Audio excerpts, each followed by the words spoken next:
So what I want to do now is to briefly show you some of the aspects of Labster so that you're not frustrated if you've never used Labster simulation before. Within the Labster simulation in Canvas, you're going to hit play. It's going to load, and then once it loads, we're going to hit start. This area here is referred to as your lab pad, and it will give you instructions. The lab pad you can find when you click home. We also have the lab bench here, so I can click outside of the lab pad to see the bench. And there's 3 different areas. We have workbench 1 on the left, we have workbench 2 over here on the right, and then we have workbench 3 here in the middle.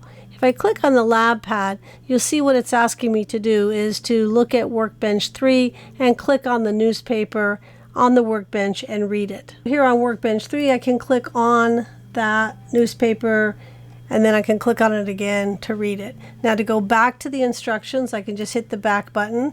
Follow the instructions on the lab pad, but it'll take you to different areas. So now it's having us go out to the farm, and we can click on the farmer. We can ask the farmer some questions. So one of the things it's asking us to do here is to click on the double-muscled cows. So we can come in here. I can see this one is a double-muscled bull. Click. And then it might ask you some questions about that trait. Once you've clicked on the double-muscled individuals, it will fill in the pedigree. And I want to show you a little bit about the pedigree. So this is a female and a male. So male over here, female over here.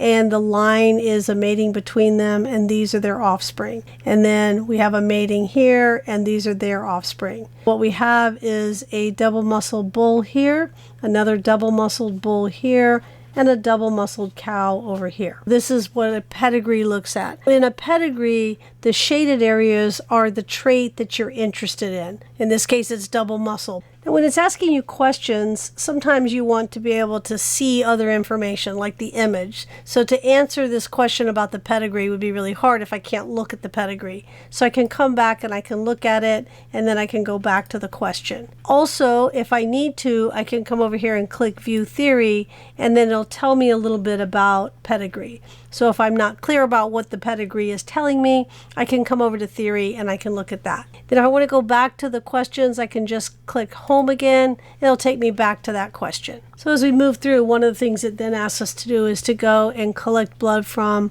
one of the animals using the syringe in our hand. So we're looking at animal 3-3. So here's the syringe. All we got to do is go collect on animal 3-3. This is this one, so I just click on it. Now it's sending us back to the lab, and we're going to do some lab procedures. And this is one of the main things I wanted to show you because it might be a little bit confusing at first. Now you'll notice it'll give you instructions on the lab pad. It's telling us to put our lab coat on. If we come over here to the lab, we can also see that it's giving us a hint because it's making those blink.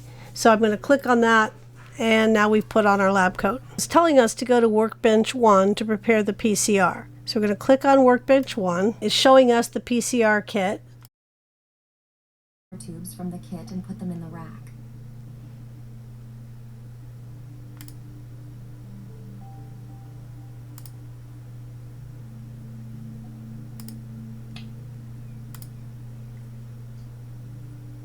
Wanted us to grab the PCR tubes and put them into the tray. So all I did was click there and then bring those over here.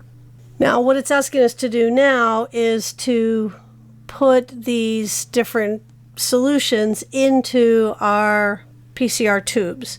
We've got 3 master mixes, A, B, and C, and then we've got blood from 2 different animals, 3 and 7. So we're going to put those mixed together into these PCR tubes. We're going to grab our pipette, automatically put the tip on. We're going to take master mix A. I already took the pipette. I took solution from this one and put it in here. Now I'm going to take solution from this one and I'll put it in here. I will take solution from here and I'll put it in here. And I'm going to do the same thing for the back 3. Take from the first one, put it here. Take from the second one, put it here. Mix C, put it here. So I have the mix A, B, and C in the front row and A, B, and C in the back row. Now what I want to do is to put the extracted DNA. I'm going to put the DNA from this animal into here. I'm going to take another sample I'm going to put it in the middle tube. You'll see that a lot of times you'll do a few of them and then it will do the rest. So what it wants us to do is to put these in the PCR machine, which is going to amplify the DNA. So we open it and we will put them in. So I'm just clicking on them and putting them over here. Then you have to close it and you can start it. Great. So after you answer some questions about the PCR finishes running and you can open it. So it's going to move these PCR tubes over to the rack. So once you load a few, they'll do the rest. And then it'll tell you to start the electrophoresis. So we'll hit start. Once you take a look at the animation, it runs the gel, and then it also determines the size of the different fragments, and that's what it's adding into this pedigree now. So now that you've seen how to click through the different areas within the simulation, I think you should be able to complete that simulation. If you have any questions, please let me know.